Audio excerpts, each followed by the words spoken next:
क्या महाराष्ट्र की सत्ताधारी अलायंस महायुति में सब कुछ ठीक नहीं चल रहा है? क्या मुख्यमंत्री देवेंद्र फडणवीस और उप मुख्यमंत्री एकनाथ शिंदे के बीच अंदर खाने खींचतान शुरू हो चुकी है? और क्या एक न्योते की चूक ने उस दरार को सबके सामने ला दिया है? महाराष्ट्र की राजनीति में इन सवालों की चर्चा इसलिए भी तेज हो चुकी है क्योंकि जिस कार्यक्रम में मुख्यमंत्री देवेंद्र फडणवीस मौजूद थे, उसी कार्यक्रम से महायुति के एक बड़े चेहरे एकनाथ शिंदे गायब नजर आए। अब विपक्ष इसे महायुति की दरार बता रहा है, जबकि सत्ता पक्ष इसे महज एक सहयोग कह रहा है। लेकिन सवाल यह है कि क्या यह सिर्फ सहयोग है या फिर कहानी कुछ और है? आज इस वीडियो में हम आपको इसी कहानी के बारे में बताएंगे। नमस्कार, आप देख रहे हैं लोकमत हिंदी। मेरा नाम है सोनू कनौजिया। आपको बताते हैं कि आखिर क्या हुआ है। दरअसल ये मामला जुड़ा हुआ है नवी मुंबई इंटरनेशनल एयरपोर्ट पर छत्रपति शिवाजी महाराज की 20 फुट की प्रतिमा के अनावरण से। आपको बता दें कि शनिवार को संपन्न हुए इस कार्यक्रम में फडणवीस तो मौजूद थे, लेकिन एकनाथ शिंदे कहीं भी दिखाई नहीं दिए गए, जिसके बाद उनकी नाराजगी की चर्चा तेज हो गई। आपको बता दें कि इस नाराजगी को लेकर विवाद और भी उस वक्त बढ़ गया जब ये जानकारी आई कि एकनाथ शिंदे को इस कार्यक्रम का न्योता ही नहीं दिया गया था, जबकि ये महत्वाकांक्षी परियोजना से जुड़ी हुई प्रमुख एजेंसी सीड को सीधे सीधे एकनाथ शिंदे के मंत्रालय के अधीन ही आती है। ऐसे में इस भूल ने सियासी गलियारों में कई सारे सवाल खड़े कर दिए हैं और महायुति के अंदर क्रेडिट की जंग की अटकलों को हवा दे दी है।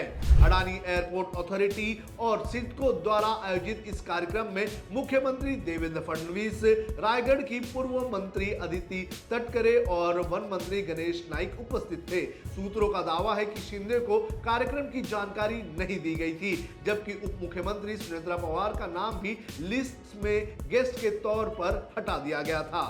शिंदे गुट में क्यों बड़ी नाराजगी, ये भी आपको बता देते हैं। बताया जा रहा है कि शिवसेना के कुछ नेताओं और कार्यकर्ताओं को इस बात पर आपत्ति है कि सरकार के कई कार्यक्रमों और फैसलों में उनके नेताओं को वो महत्व नहीं मिल रहा है जिसकी उन्हें उम्मीद थी। यही वजह है कि न्योते के इस विवाद ने अचानक राजनीति को नया रंग दे दिया है।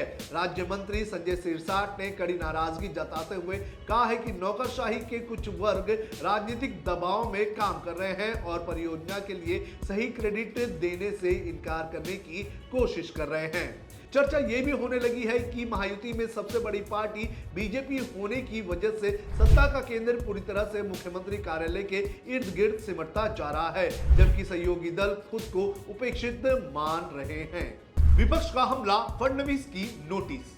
इस मुद्दे ने विपक्ष को आलोचना करने का मौका दे दिया है। शिवसेना यूबीटी के एमएलसी अंबादास दानवे ने सत्तारूढ़ गठबंधन में शिंदे की स्थिति का मजाक उड़ाते हुए इस घटना का इस्तेमाल महायुति सहयोगियों के बीच बढ़ते तनाव को उजागर करने के लिए किया है। बढ़ती आलोचना के बीच मुख्यमंत्री कार्यालय ने स्थिति को संभालने के लिए तुरंत कदम भी उठाना शुरू कर दिए हैं। मुख्यमंत्री कार्यालय ने सिडको और अडानी हवाई अड्डा प्राधिकरण दोनों को कारण बताओ नोटिस जारी कर आधिकारिक प्रोटोकॉल के कथित उल्लंघन और कार्यक्रम से उप मुख्यमंत्रियों को बाहर करने के संबंध में स्पष्टीकरण भी मांगा है।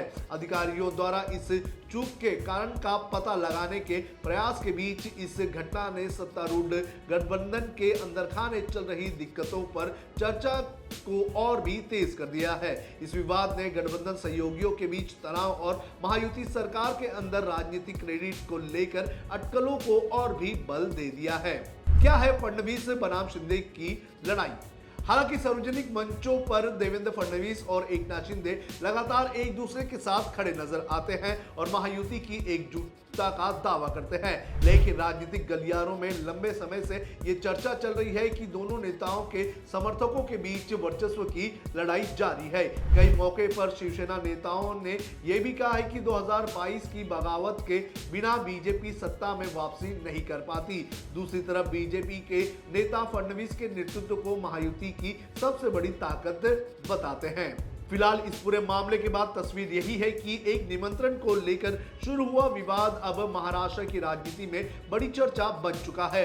महायुति के नेता भले ही सब कुछ सामान्य होने का दावा कर रहे हो, लेकिन विपक्ष इसे फडणवीस बनाम शिंदे की लड़ाई के तौर पर पेश कर रहा है। अब सच क्या है ये आने वाले दिनों में ही साफ होगा, लेकिन ये तो साफ है कि ये छोटी मोटी हलचल महाराष्ट्र में आने वाले दिनों में बड़ी राजनीतिक विवाद की वजह बन सकती है।